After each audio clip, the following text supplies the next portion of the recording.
सकाळी 6 ते बुधवारी सकाळी 6 वाजेपर्यंत तास काटा व मिनिट काटा एकमेकावर तंतोतंत किती वेळा येतील। म्हणजे बा संध्याकाळी ठीक 12 वाजता दोन्ही काटे काय असतात, एकावर एक असतात। म्हणजे किती अंशाचा कोन होतो, 0 अंशाचा कोन होतो। जेव्हा जेव्हा मिनिट काटा तास काट्याला ओलांडतो तेव्हा तेव्हा एकदा 0 अंशाचा कोन होत असतो।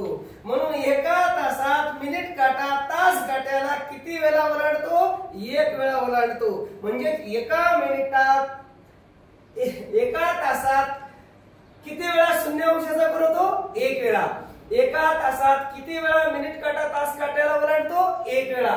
एका तासात किती वेळा मिनिट काटा तास काट्याच्या विरोधात जातो, 1 वेळा। हे लक्षात राहू द्या।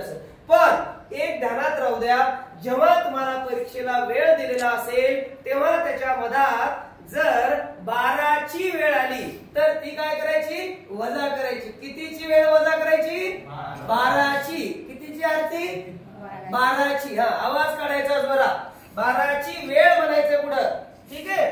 आता तुम्हाला दिलेलं आहे सोमवार, काय दिला, सोमवार। मग इथं काय दिला, मंगळवार। इथं काय दिला, बुधवार। मग सोमवार ते मंगळवार 24 तास, इथं पण 24 तास। 24 तासात 22 वेळा, या 24 तासात 22 वेळा।